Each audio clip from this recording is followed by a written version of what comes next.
el arquitecto hacia el usuario. A ver, olvidémonos del arquitecto. Supongamos el arquitecto cuando el proyecto tiene una intención. Ya, vale. Entonces, la comunicación entre quién con quién queda. Entre la obra hacia el usuario. Ya, la obra y el usuario. Hay un diálogo, una comunicación entre la obra, lo que uno observa. Todos somos usuarios. Todos caminamos la ciudad, todos vemos obra, y por lo tanto la obra debería comunicarnos. ¿Ya? Ese es en esencia lo que estamos buscando. Por ahí debería aparecer un esquemita donde se ve esa relación del usuario con la obra. ¿Ya? Ahora, si decimos, y yo les pregunto, a ver, ¿qué necesita el usuario que le comunique una obra? ¿Qué necesita el usuario que le comunique una obra? ¿Qué necesitas vos? Vos salís a la calle, tu mamá te manda a comprar a una panadería. ¿Qué necesitas que la obra te comunique? ¿Su función? La función, el uso que tiene. La función. Entonces, la necesidad de comunicación que necesitamos nosotros los usuarios es que, ¿cuál es su función? ¿Y qué más necesitamos que nos comunique el edificio? Los ingresos. Los accesos. Entonces, por algún lado tiene que estar, no veo nada, estamos charlando y ya lo irás a armar todito. Entonces, se supone que nosotros como usuarios necesitamos que nos comuniquen dos cosas. ¿Cuál es el uso, el destino del edificio? Y cuáles los accesos que tiene, ¿no? Eso, simplemente eso. Ahora, eso es lo que nosotros como usuarios requerimos del edificio. Ahora, el edificio, ¿cómo transmite? ¿De qué manera el edificio logra transmitir esas cosas? Va a ser a través de sus otros componentes, como forma, elementos arquitectónicos. Por eso, entonces vos tenés que ir buscando de qué manera el edificio empieza a comunicar, cuáles son los elementos comunicantes, cuáles son o la forma en su conjunto o las partes comunicantes de un edificio.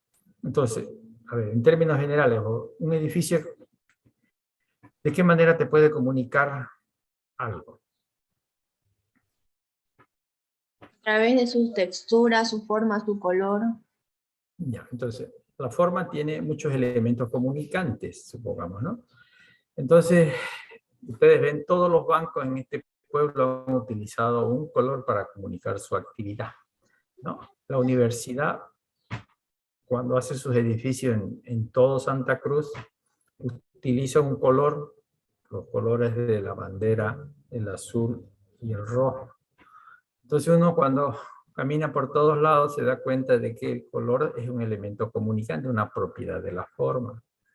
Solo que nuestra facultad, como es minimalista, entonces nunca concibió la comunicación como un elemento importante. Pero para que vean ustedes cómo a veces ciertas corrientes arquitectónicas no incorporan el lenguaje como una necesidad de comunicación. Bueno, entonces ese edificio es mudo, la gente pasa y dice, ¿qué será eso? ¿Ahí será la universidad? No será. O sea, entramos en la duda. ¿Está bien? Entonces, ustedes tendrían que buscar una serie de ejemplos donde se pueda ver los modos de comunicación de la arquitectura. ¿Ya? Aparte de la forma, ¿de qué otra manera comunica?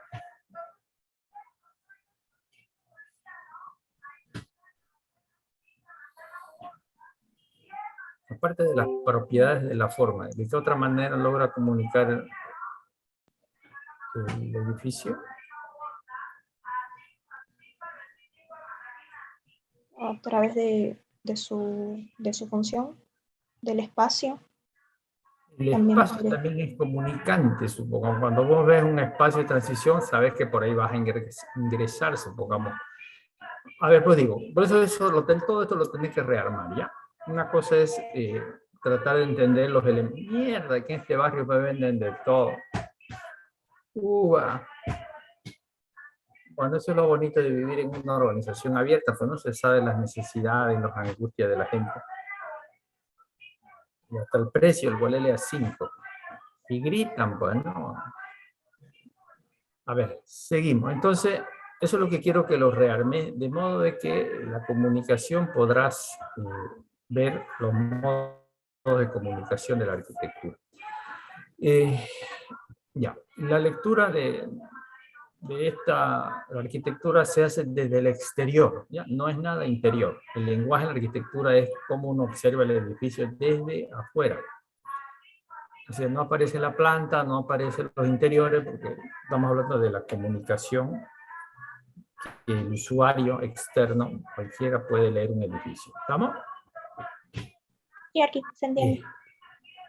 Ya, bueno. Y en el tema de las expresiones a través, digamos, de la metáfora, la síntesis y todo eso, que da una conclusión de un proyecto, ¿no? Y tendría que eso dar a sentir el usuario en el momento de visualizar la edificación. ¿A qué pertenecería?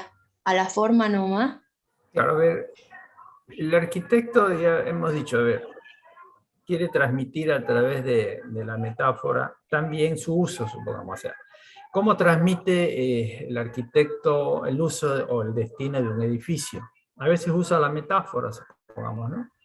Y para indicar que este es un centro comercial, una actividad deportiva, un hospital, no sé. Puede usar la metáfora, pero bueno, lo que tratamos siempre es que la relación del usuario con el edificio entonces uno lo mira y dice, pucha, esto parece, qué sé yo, cualquier, ya he dicho, el arquitecto se inspira en cualquier cosa, en la naturaleza, en el sol, el viento, pero bueno, también puede ser un elemento para, lo que sí nosotros queremos es si, cuál es el uso o el destino de un edificio, de qué manera logra comunicar, ¿no? De qué manera logra comunicar. Si no comunica, quiere decir que no está utilizando el lenguaje. Supongamos ese edificio de ahí, no sabemos, ya con el tiempo se sabe que ¿cómo se llama? El de Sydney, el auditorio, con el tiempo ya uno sabe qué es, ¿no? Pero en realidad cuando uno lo mira dice, ¿qué mierda puede ser? ¿No? Una cosa rara. Entonces, eso es lo que había que leer. Cuando hablamos de palabra, hablan de los elementos sueltos. Yo como, o sea, a ver, el edificio en su conjunto puede comunicar. El edificio en su conjunto. Cuando hablamos de palabras, son las partes del edificio que pueden comunicar, ¿no? ¿Vos cómo comunicarías un acceso? Ustedes proyectan, ¿no? ¿A qué recursos podrías utilizar para comunicar el acceso? A través de la jerarquía, amplitud en el espacio. Pero estamos hablando de elementos morfológicos. ¿Qué elementos morfológicos utilizaría para marcar los accesos?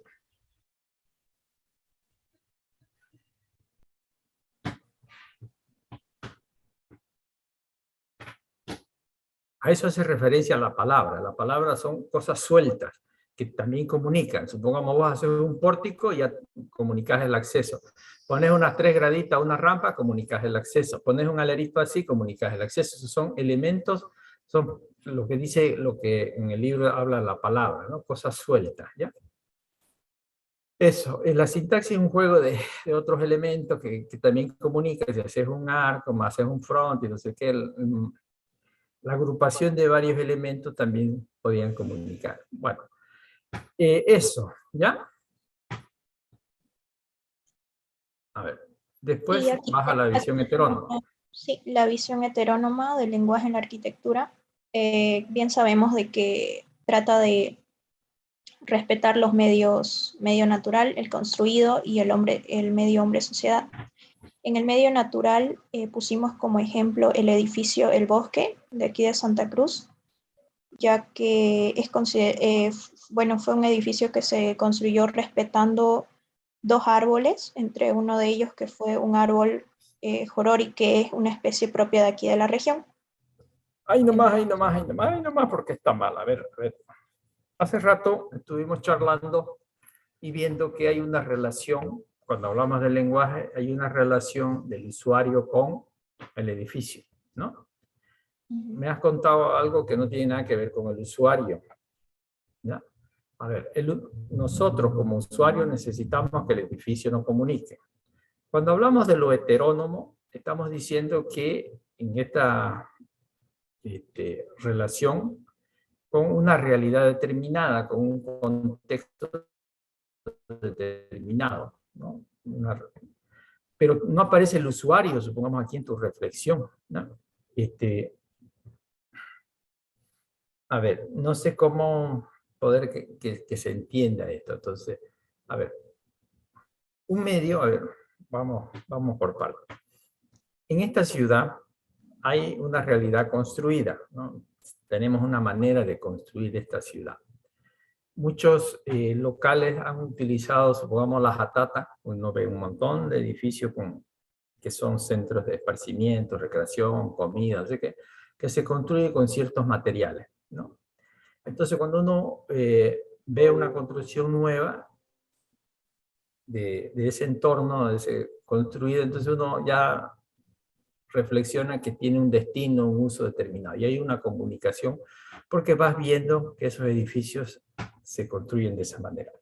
Lo mismo, por eso digo que cuando hablamos de lo construido, hay una realidad construida que se genera un lenguaje. Nosotros tenemos un lenguaje propio, supongamos. Viene un extranjero y no va a saber leer muchas cosas que ya nosotros leemos, de los edificios con colores, con ciertas texturas, con ciertas formas, ¿no? Entonces, a ver, si viene un árabe, seguro, la religión católica ha utilizado una serie de recursos construidos para comunicar su tipología de las iglesias católicas, ¿no? A ver, entonces lo que estamos diciendo, pues digo, a ver, de nuevo, ¿no? Cuando hablamos de la visión heterónoma del lenguaje, es la relación del usuario con el edificio. Entonces tenéis que buscar de qué manera se da esa relación del edificio con el usuario. ¿Ya? Por lo general, bueno, aquí, a ver, uno podría asociarlo a un contexto determinado, lo heterónomo como algo de un entorno, ¿no? El entorno circundante, supongamos. Pero no sé, porque a ver, quiero aclarar lo siguiente, a ver, quiero ver que se vaya entendiendo. Si tu trabajo fuera de una visión autónoma del lenguaje, si tu trabajo fuera de... A ver, hagan siempre ese ejercicio de, si fuera lo contrario, ¿cómo se haría para que se clarifique en su mente? ¿Ya? Si yo hago una lectura desde una visión autónoma, significa que el autónomo es el usuario. Entonces quiere decir que el usuario es universal. O sea, hay un lenguaje universal en la arquitectura, ¿no? No es no es un lenguaje particular. Entonces, cuando hablamos un poco de lo heterónomo, sería una realidad determinada. Supongamos Santa Cruz tiene su propio lenguaje arquitectónico. El lenguaje se va formando por la misma experiencia, por la relación con los edificios. El lenguaje se forma en una relación continua con los edificios. Entonces, cada ciudadano tiene su propio lenguaje. En Europa tendrán otro modo de comunicar. Eso, ya. No sé si se aclara, a ver, compañero, lo que quiero es que se vayan con las cosas claras. ¿Se entiende esto?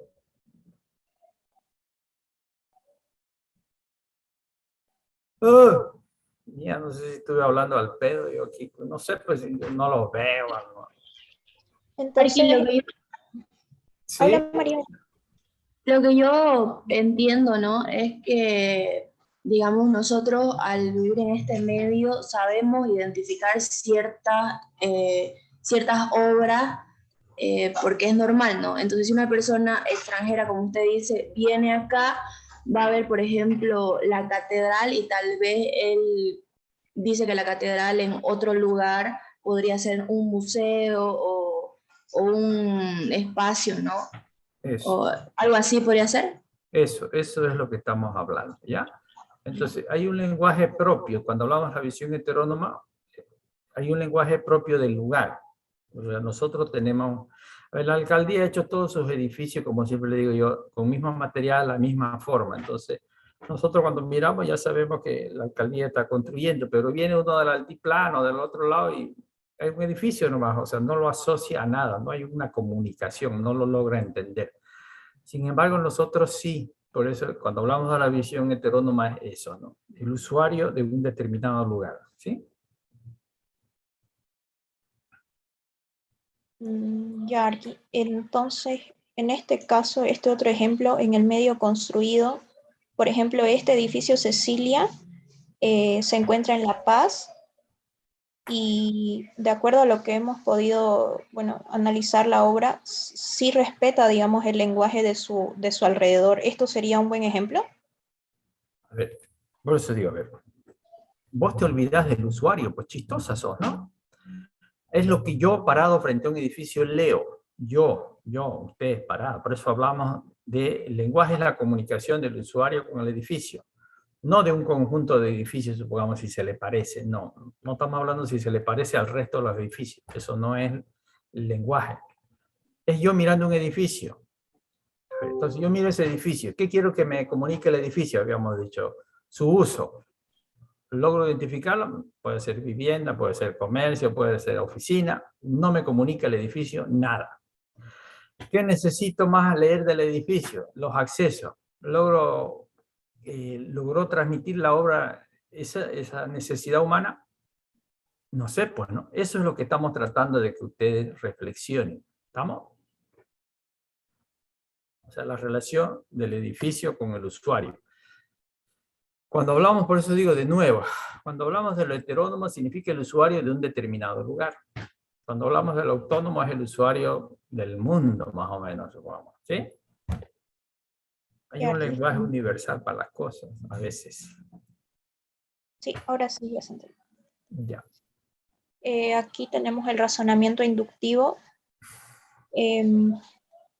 Pusimos como ejemplo la tendencia de constructivista, que, bueno, observando las características que tiene y a través de la forma, la textura, las composiciones que tienen, hemos llegado de que, por lo tanto, llega a expresar un caos controlado, una perspectiva multifocal y expresa un desorden, que son principios o condiciones que tiene la arquitectura deconstructivista. A ver, se vuelven a perder, digo, a ver, se me pierden olímpicamente. No retengo, ¿no? De una diapositiva a la otra se me pierde. Volvemos a decir, y dibújenlo, ya si no, a ver, tenés un edificio y estás parado vos frente al edificio, vos frente al edificio. Tenés que imaginarte que estoy frente al muro en Bilbao. Y lo miro, y digo, esto por su forma, podría ser un teatro, podría ser un museo, podría ser no sé qué. Te logra comunicar el edificio tu propia... A ver, volvemos de nuevo, pero digo, ustedes tienen que ponerse en su cabecita que lo que un edificio debe transmitir es el uso y su accesibilidad, cómo se ingresa a un edificio. Entonces voy a decir, no, o sí, qué sé yo, por eso ya es la lectura de si hay un lenguaje comunicante, ¿me entendés? Te paras frente al otro edificio, ¿cuáles son los modos de comunicación de ese edificio? ¿Logra uno saber que ese edificio tiene un destino determinado? Lo miro y digo, la mierda, no. Miro al otro edificio y eso es el proceso, eso es lo que quiero que deban hacer ustedes. Aquí lo están sacando al usuario, ustedes no están mirando el edificio. ¿Se entiende esto? Y aquí ya se entiende. Hay que volver a ordenar las cosas. Entonces, los rearman, ¿ya? Tenemos este último mapa sobre el análisis dialógico del lenguaje en la arquitectura. María, si puedes explicarlo, por favor. Sí, en el análisis dialógico del lenguaje de la arquitectura, ¿no? En su concepto sería que es un tipo de análisis que estudia las relaciones internas de los componentes de la arquitectura, ¿no? Esto hace que se reconozca el lenguaje interdependiente interno, ya sea posición. Como nos tocó el lenguaje en la arquitectura, sabemos que es el arte de la representación, ¿no? Y de la expresión del usuario y la edificación, como venimos diciendo. Entonces, esto puede comunicarse a través de los elementos arquitectónicos, pero se divide en dos, que es la denotación y la connotación. En la denotación es el objetivo, el significado, la denotación es objetiva, que sería el significado real de que un lugar para vivir o habitar en una casa. Entonces, ¿me transmite la edificación a mí como usuario que es una casa? Sí, eso sería su significado real. y se trabaja a través de su función y uso. Eso es lo que transmite. Como puede ser una estación de tren, si es que te da el concepto de que es una estación de tren a través de la visión, ¿no? Y la connotación, que sería el otro, sería un significado subjetivo y es más personal, individual, lo que te transmita. En este caso, la función o el uso sería una estación de metro, pero te transmite como usuarios que es una estación del metro, no. A mí me transmite que pareciera un coliseo, no. Entonces ese es el significado subjetivo que le da al usuario cuando solamente pasa o observa una edificación. Y ahí hay unos ejemplos del elemento arquitectónico que es a través de los signos, que es el significado, que sería el uso, la función, y el signo, que sería darle el uso, y el objeto, ¿no? Que es la concepción de la edificación. Estos dos casos son las denotativas porque nos tocó heterónomo. A ver, a ver, a ver, a ver, vamos a ver, de nuevo, ya. Cuando estamos conceptualizando cómo se hace un análisis dialógico, ¿no? En este caso del lenguaje, ya hemos dicho que cuando se habla de lenguaje, hablamos de una relación del edificio desde el exterior y el usuario. Ese es el lenguaje, la comunicación de estos dos cristianos, el edificio y el usuario. ¿Estamos? Entonces, cuando hablamos del diálogo, entonces, un poco el lenguaje ya implica un diálogo, ¿no? Porque no, si hay una comunicación entre dos, hay un diálogo. Bueno, ahora, ¿cuáles son esas relaciones que vos vas a ir a encontrar en un análisis dialógico? Decís, ¿no? El usuario o el edificio, habíamos dicho. A ver, un tema del edificio es el espacio. Está bien, el espacio es comunicante. Buscarás ejemplos donde, bueno, esta es la comprensión nomás de qué significa un análisis dialógico. Entonces, la relación del usuario con el espacio para que nos comunique algo. La relación, no de la función, porque la función es el objeto de la comunicación. El objeto de la comunicación es que nos transmita algo, pues, ¿no? Nos va a transmitir su función o no. Ahora, por eso es importante, la anterior diapositiva un poco hablaba de los elementos comunicantes, o sea, cómo un edificio comunica. Comunica a través del espacio, comunica a través de la forma y comunica aquí a través de la composición. Sí, señor, la composición también es comunicante. Ahora, ahí debes sacar, cuando hablas de eso, la función y el usuario, porque el usuario en realidad es el que tiene que leer el edificio. ¿Ya? A ver, cuando hablamos de algo objetivo, no sé, digo, o sea, aparentemente daría la impresión de que eso sería casi como un lenguaje universal, ¿no? Y cuando uno mira una casa y tiene techo y tiene otros elementos como jardinera, que no sé qué cosa, bueno, ya, ahí uno más o menos intuye que que es un modelo de una vivienda, ¿no? Una vivienda. Cuando decís de connotación subjetiva, por eso digo, el lenguaje en realidad hace a la subjetividad, ¿no?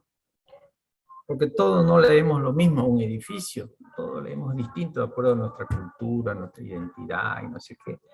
Vamos a leer los edificios de manera distinta. Entonces, el lenguaje, así como lo estamos planteando desde la visión heterónoma, sería subjetivo, ¿no? Muy particular, cada uno interpreta las cosas distintas. Eso, a ver, pero simplemente, a ver, no necesitamos explicar aquí el lenguaje, porque lo que necesitamos es, en el análisis dialógico, es la relación con algunos componentes de la arquitectura, nada más. ¿No? Para encontrar esa relación, encontrar de qué manera se da esa comunicación. Nada más sería explicar lo que se entiende por un análisis dialógico, en este caso del lenguaje, en algunos casos del espacio. ¿Estamos? Ya, que entonces el heterónomo que nos tocó a nosotros, usted dice que es subjetivo, que cada uno va a interpretar Claro, de porque manera... sí, porque el usuario, supongo, en la visión heterónoma, el usuario es de un determinado lugar, ¿no? Entonces nosotros los orientales tenemos una manera de leer la arquitectura. Si te vas al altiplano, ellos van a tener otra manera de leer la arquitectura. Te vas a otros países y cada uno tiene su manera propia de leer la arquitectura. Entonces ese es un poco el campo de esa relación del edificio y su contexto. Lo heterónomo es el edificio y su contexto, ¿no ven? Entonces el usuario es de un contexto, no es el usuario universal. El usuario universal sería desde una visión autónoma, el usuario tipo, ¿sí? Sí, está claro. Entonces todo lo demás está además y lo que tenemos que concentrarnos es entre la relación, nada más. Sí, correcto. Ya, está claro. Siga, ¿qué más? Eso es todo, Arqui. Ya. Arqui, ¿podemos exponer el grupo 16, por favor? El grupo 5 estaba antes. Estamos esperando. A ver, ¿qué Porque grupo no todo- decís? El 5. Ya. Todo aquel que no ha corregido va a corregir, ya el otro van a esperar. Y el grupo 5, ¿qué es lo que tiene que abordar? Como el grupo 16 entra uno y sale otro. Se ponen a chivear conmigo, a ver. ¿Podemos Entre exponer el uno. grupo 16? Después del grupo 5, por favor. No sé, pues yo entre cualquiera ya. Después juguemos a gata parida, pues, ¿no? Sí. ¿Ese qué grupo es? Lo único que le pido. El ¿Qué grupo es 5. ese? El grupo 5. Ya, el Cinco. grupo 5. Ya. ¿Qué le ha tocado? El usuario. Nos tocó el usuario en arquitectura. Ya, vamos a ver la diferencia, fíjense, entre el usuario y lo funcional. A ver, siga. Solo somos 3 integrantes porque una compañera ya se salió. Bueno, busque otra, haga empanaditas, cuñapés, roscas y los invita. Ya estamos diciendo como son 80, no menos de 4 ni más de 5. Ya, háganme caso. A ver, siga. Ya tenemos el contenido del proceso de estudio. Y Ponerlo en acá, modo presentación para que se vea más grande. ya, haremos.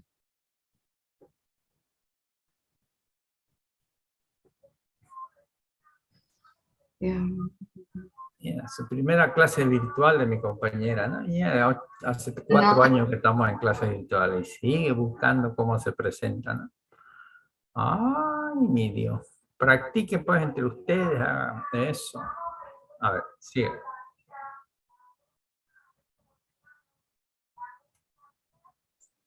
Bueno, buen día, arquitecto. Nosotros nos tocó la visión autónoma, un razonamiento inductivo, el método de estudio vendría a ser dialógico, la crítica contextual, la variable usuario y en la arquitectura, ¿no? Ya. A ver, sigue. Bueno, aquí tenemos la técnica de estudio que va a ser un mapa mental. Siguiente, Ya. por favor. Bueno. Aquí empezamos con el usuario. En este caso, a tomar en cuenta va a ser el usuario mediante también la clasificación según los aspectos que tenga, ya sea su físico, su estatus socioeconómico, las actividades que realiza, la cultura que tiene y las percepciones. Como también vamos a tener en cuenta la neuroarquitectura que viene a condicionar a través de las conductas y emociones al usuario, ¿no? En las percepciones vamos a tocar los puntos de morfología, la naturaleza, iluminación, los techos y el color. A ver, ahí más. Volver para arriba. A ver, algo que uno debería indicar con precisión, cuando hablamos del usuario en arquitectura, el objetivo ¿cuál es, no? Ver los grados de confort, de satisfacción que la arquitectura brinda al usuario. O sea, cuáles son las condiciones de confort, de habitabilidad, de bienestar, no sé, pues, ¿no? Del buen vivir. Aquí hablamos del buen vivir, o sea, entonces eso es la búsqueda, ¿ya? A ver, entonces podemos estudiar para lograr esos grados, ver desde la neuroarquitectura, supongamos, cómo podría afectar, cómo nos afecta la morfología, el contacto con la naturaleza. Bueno, me imagino que hay una serie de ejemplos ahí indicando, pero no qué efecto tiene sobre nosotros, o sea, no solamente, bueno, no sé si podés ampliarlo eso, ¿no? Pero lo importante aquí, ¿qué efecto tiene la morfología sobre nosotros, la naturaleza sobre nosotros, la iluminación sobre, y así sucesivamente, ¿ya? Sí, básicamente es como esto un plan general y que va a explicarse en las siguientes láminas. punto por A ver, punto. siga, pero no. Ya. Bueno, aquí tenemos la clasificación del usuario. Aquí ya desglosamos un poquito a qué se refiere lo socioeconómico, qué vamos a abocarnos en la cultura, que va a ser urbana, rural, etcétera, las actividades o hábitos que tiene, que es correr, caminar, etcétera, el estatus físico, sexo, edad, antropometría, las percepciones y el entorno subjetivo que van a venir a ser las emociones. Esto nos lleva a la neuroarquitectura, ¿no? A ver, siga. Aquí ya tenemos un poquito ya qué es la neuroarquitectura y cómo afecta al usuario. Tenemos que la iluminación se deberá generar en ambientes más amables a través del aprovechamiento de la luz natural. En lo que es el color, se deberá generar sensaciones de confort y bienestar a través de la psicología del color. En la forma y morfología, deberá generar sensaciones de seguridad y confortar a través de la morfología del espacio. Los techos deberán condicionar una altura de techo acorde a sus distintas actividades, mejorando su concentración. En lo que es la naturaleza, tendríamos a proporcionar espacios de zonas verdes y vegetación para armonizar. El A ver, objetivo, como usted había mencionado, de la arquitectura es el confort al usuario y los espacios terapéuticos. a ver, a ver. Siempre les repito a ustedes que no somos abogados, digamos, ¿no? Está bien que si estuvieras estudiando abogacía, lo llenas de palabras y los abogados entienden. Pero nosotros los arquitectos nos comunicamos a través del gráfico. Si usted no me muestra ejemplos donde pueda ver eso que hablaba del techo y cómo el techo contribuye a la concentración, a la creatividad y vamos mostrando con obra, no me sirve, ¿ya? Entiéndanlo. La única manera de comunicar es eso. Sí, sí, se entiende. Inclusive porque ahí no se, vos ponés confort del usuario, no aparece ni un usuario, ¿no? Mía, chistosa, pues, ¿no? Sí. Tiene que aparecer el usuario porque es el objetivo del análisis, ver cómo el usuario se le da esos grados de confort, ¿no? De placer, satisfacción y todo lo demás, ¿ya? Entonces, está bien, has escrito, pero ya he dicho una imagen vale más que 2000 palabras. Usted la muestra a 2 imágenes y después me la charla. Eso ya quiere decir que lo ha entendido. ¿Estamos? Sí, perfecto, muy bien. A ver. Bueno, aquí tenemos una arquitectura sin barreras, que vendría a ser básicamente una arquitectura accesible universal, es decir, para todos, tanto para personas que tienen dificultades físicas como para personas que no las tienen. También tenemos que tomar en cuenta los principios, que vendría a ser espacio y el tiempo, la funcionalidad, la eficiencia y la viabilidad. Está bien, a ver, fíjense, a ver algo que quede claro. El confort no solamente es estar en los lugares, ¿no? Porque uno puede analizar los grados de confort cuando yo estoy estudiando, cuando estoy comiendo, pero también el confort en la movilidad, ¿no? Entonces, si una persona tiene ciertos problemas, entonces cómo se desplaza, cómo se mueve, y eso también genera confort, placer. Entonces, está bien, entonces, pero pónganlo en algún lado, supongamos, este tipo de análisis que no solamente hace a la quietud donde te quedas vos, sino también al movimiento, al desplazamiento, a la movilidad, ¿ya? Por eso aparece aquí la importancia de este tema de cómo uno puede subir, bajar, caminar, andar. Ya les he dicho, los hospitales acá lo hacen con unos pisos resbalosos, supongamos, ¿no? Entonces, eso no deja de no generar un buen confort, supongamos, ¿no? Bueno, un poco eso, ¿estamos? Muy bien, arquitecto. Bueno, aquí tenemos un poquito de lo que es la visión autónoma del usuario en la arquitectura. Básicamente es estudiar al edificio al lado de su entorno, lo contrario a lo que es la heterónoma.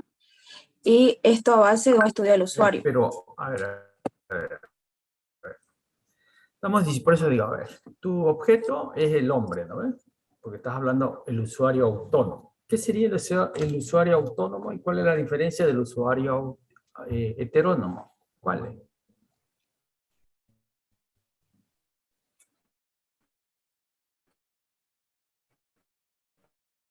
El autónomo viene solo a lo que les rodea, o sea, dónde. Y el heterónomo... Sí, este es el usuario autónomo y este es el usuario heterónomo. Y tenemos que encontrar la diferencia entre esos dos cristianos. A ver, es lo que un poco decíamos hace rato en el anterior trabajo, ¿ya? El usuario autónomo es lo como planteó Le Corbusier. ¿Qué planteó Le Corbusier? El modulor. El usuario era independiente del contexto. Era un usuario universal. Puso un hombre de 1,80 como referencia para hacer arquitectura, con proteínas, hormonas, musculoso. Y sobre ese usuario autónomo se diseñó la arquitectura, el usuario tipo. Ese es el usuario, supongamos, desde una visión autónoma. Un usuario tipo. Y cuando uno diseña para ese usuario tipo, ¿no? Ahora, la visión heterónoma es que es el usuario de un determinado lugar, de rasgos particulares, supongamos el usuario árabe, el usuario del altiplano, el usuario de los llanos. Eso sería una visión del usuario, de una visión heterónoma. El usuario del lugar, por eso digo, lo heterónomo es un lugar, un hábitat determinado, ¿no? Y el autónomo es para todo, es más universal, supongamos, ¿ya? Entonces vos tendrías que poner como referencia, supongamos, a ver, Le Corbusier puso como el usuario autónomo al modulor, ¿no? Un hombre de 1,80. Uno podría poner el usuario autónomo en estos tiempos ha cambiado y podría ser un usuario promedio, por decirlo, a ver, debería ser un usuario promedio, supongamos, ¿no? A ver, cada vez va cambiando el modo en que el arquitecto mira al usuario, pues digo, ¿no? En ese momento, después el usuario tiene, en estos tiempos, a pesar de que sea autónomo, tiene una cultura, tiene rasgos físicos, o sea, se consideran particularidades ya también del usuario, ¿no? No tanto del comportamiento social, porque eso ya haría para un determinado lugar, supongamos, ¿no? El usuario local tiene su comportamiento, sus hábitos propios, no sé qué, no sé cuándo. Pero el usuario autónomo no, ¿no? Podría tener, como vos dijiste, sus distintas particularidades en términos generales, o distintas edades, usuarios por edad, usuarios por su altura promedio, ¿no? Por edad, no sé. Pero a eso hace referencia cuando hablamos del usuario autónomo, ¿ya? El usuario para todos, supongamos, ¿no? Y bueno, y de ahí ya veremos cómo ese usuario tipo, porque es el usuario tipo, ya, o sea, todos se comportan igual, parecería, ¿no? O sea, el usuario autónomo es el usuario promedio, el usuario tipo. O sea, todos, cuando vamos, no sé, pues digo, a ver, pónganse ustedes a reflexionar, ¿sí? Bien, arquitecto. Bueno, vamos a continuar con el razonamiento inductivo del usuario. A ver. Tenemos como que es aquel método científico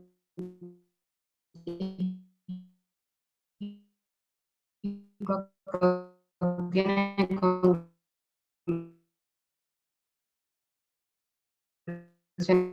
generales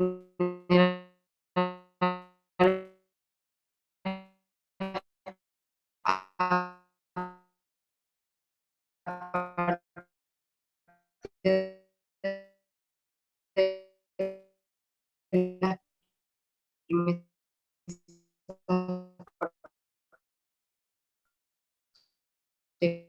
particulares de un hecho arquitectónico,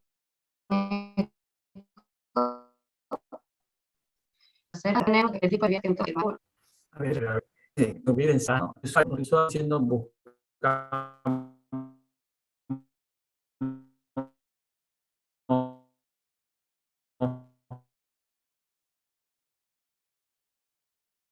Entonces, razonamiento inductivo está bien. Vamos a estudiar distintas obras donde hay una idea del manejo del usuario, una misma idea del manejo del usuario.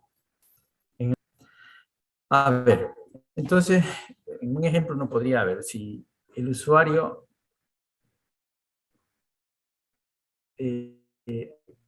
requiere condiciones de habitabilidad adecuadas, supongamos, ¿no? O, puede ser, vamos a ver. Imaginando eso, supongamos, ¿no? Que lo que busca el arquitecto es darle un confort ambiental, ¿ya? Supongamos que, entonces, bueno, ahí se encierre, no sé qué. Ese confort ambiental, si lo estuvieras en una zona tropical, ¿cómo logra el arquitecto dar el mismo confort utilizando, qué sé yo, ventilación, no sé, por ustedes, pero, o sea, ¿cómo logra el arquitecto brindar ese confort ambiental? En un lado, aislándose del contexto, teniendo muy pocas aberturas, en el otro lado, mayor transparencia, y en el otro, no sé, y ahí le pelamos en el tercero, supongamos, ¿no? ¿Y cómo logra brindar condiciones de confort ambiental en distintos proyectos? Entonces ahí llegas a la conclusión, por eso estamos diciendo que las premisas, acá cuando pones simetría, no sé qué, bueno, eso es un error. Entonces, no sé si se entiende, tendrás una premisa, lograrás el confort ambiental a través de esa propuesta arquitectónica en el otro y en el otro. Si en 3 ejemplos ves una idea similar, entonces llegas a un principio. ¿Cuál era el principio que tenía el arquitecto? Brindar condiciones de confort ambiental. ¿Y se acabó? ¿Entiende eso? Sí, Arqui. Ay, espero que no me digan sí como a los locos, ¿sí, no? Para que ya yo no diga nada. ¿Qué más? A ver.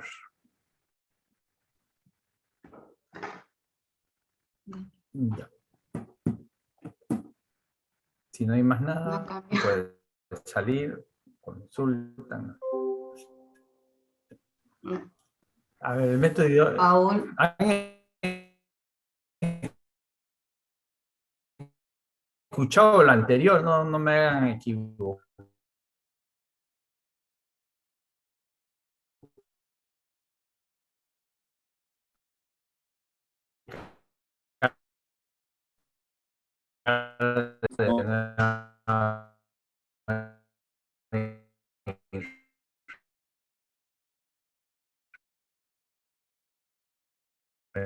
Negar,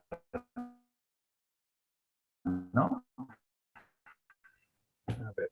Y que, como en el análisis lógico, lo que se pretende en esta ocasión es relacionar al usuario en su forma física y emocional con otros componentes de la arquitectura. Por ejemplo, el usuario con la forma, con el espacio y con la función. A ver, está bien, no, me parece bien. A ver, pero ya le he dicho, ustedes no me muestran ninguna imagen, pues chistosos son, pues, ¿no? No es así a lo bestia. Tenéis que buscar un ejemplo donde se pueda ver que el usuario, cómo la forma afecta al usuario o lo mejora o empeora, no sé, pues, ¿no? Pero buscar obras arquitectónicas donde se vea la relación del usuario con la propuesta morfológica. Y ahí quiero verte que vos elijas. Entonces voy a decir, el usuario y las funciones, como, a ver, si uno digo, bueno, la función comedor, ¿no? Y resulta que el comedor está encerrado con 4 paredes, podés comer, pero podés comer en unas condiciones inhumanas, con calor, con no sé qué. Porque estamos hablando del confort. Ya le he dicho, en esta reflexión es cómo el usuario se siente confortable, agradable, no sé qué, no sé cuánto. Los espacios, ¿no? Entonces vos cuando vas al baño así que das una vuelta y no podés ni bañarte. Entonces, ¿hay confort? No hay confort. Entonces, ¿cómo en los espacios van a contribuir a los grados de confort que tiene un usuario? Entonces, lo que quiero decir es que busquen obras arquitectónicas donde se pueda ver esto, porque si no buscas un ejemplo, entonces tampoco se va a aclarar en tu mente cuando ya te toca analizar, pues, ¿no? ¿Sí? Sí, Arqui, Me has hecho hablar aquí, quiero ver. ya, aquí daremos al usuario en arquitectura. Empezaremos con el usuario y su función. Aquí en esta imagen se observa las funciones especiales para un usuario en específico con dificultades motrices. De ahí prosigue el usuario con la forma.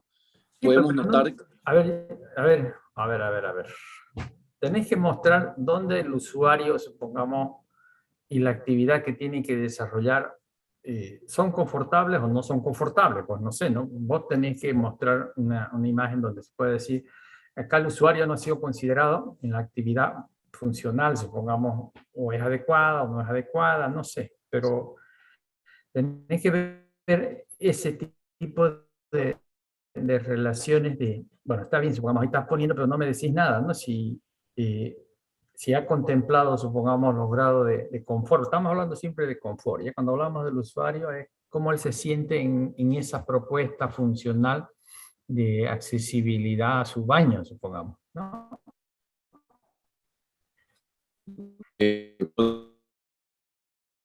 Bueno, aquí el usuario con la forma Hoy. podemos notar en la imagen que se usa la curva en la imagen de aquí abajo, de la derecha, que se puede notar que utilizan la curva como forma principal, que bueno, representa libertad, apariencia, suavidad, lo natural y además da una imagen sobrecargada al usuario.